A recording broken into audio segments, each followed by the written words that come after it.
लोग हमें वीआईपी समझें। तो हर बंदे की आज ये ख्वाहिश है कि मैं वीआईपी बन जाऊँ, वेरी इंपॉर्टेंट पर्सन। मैं जिधर भी जाऊँ लोग मेरी इज़्ज़त करें, लोग मेरी रिस्पेक्ट करें, लोग मुझे बैठने के लिए जगह दें, मेरी बात की वैल्यू रखें, ठीक है? तो यहाँ पे एक चीज़ मैं आपको समझाना चाहता हूँ सफ़ा, और ये जिनके क्वेश्चंस हैं उनको भी ये चीज़ समझाना चाहता हूँ कि देखें, लोग हमारे साथ कैसा सलूक करेंगे ये हम तय करते हैं।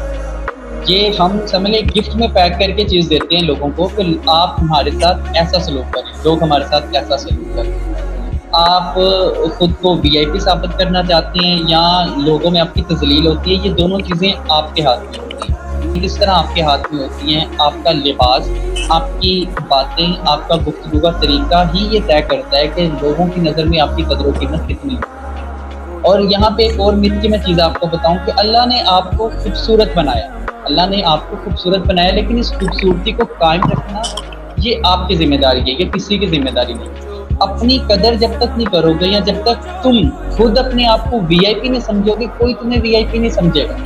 कोई भी बिल्कुल तुम्हें सही वीआईपी नहीं समझेगा। जब तक हम खुद अपने आप को वीआईपी नहीं समझेंगे। हाँ, वीआईपी समझने का ये मतलब हरगिज़ नहीं है आप तकब्बुर करने लग जाओ, आप गुरूर करने लग जाओ, बल्कि आजिज़ी इंकिसारी के अंदर रहते हुए अपने स्किल्स पे काम करो। लोगों से कैसे मिलना है, ठीक है? मुस्कुराना जी कैसे है, अच्छा लिबास कैसे पहनना है, किससे बात कैसे करनी है। और अक्सर सफ़ा मैं आपको बताऊँ यहाँ पे कि हम लोग खुद ही खुद को डिग्रेड कर रहे होते हैं। जी मेरा सर, कद ऐसे छोटा होता है, है। मेरा रंग काला है, ठीक है ना? मैं वही ना मोटा सर। हूँ, मैं बहुत ज़्यादा स्मार्ट हूँ। हम खुद ही खुद को डिग्रेड कर रहे होते हैं ना अक्सर, ठीक है? तो अल्लाह ने जिसको जिस तरह बनाया वो बहुत अच्छा बनाया है। जिस जी तरह भी बिल्कुल। अल्लाह ने जिसको बनाया है, तो उसको हमें सबसे पहले एक्सेप्ट करना चाहिए और फिर खुद की कदर करनी चाहिए। क्योंकि मेरे जी सर। मालिक ने इस दुनिया में कोई भी चीज़ जो है वो बेफिज़ूल पैदा नहीं की। तो आप जी जैसे सर। भी हैं इस हकीकत को तस्लीम करें।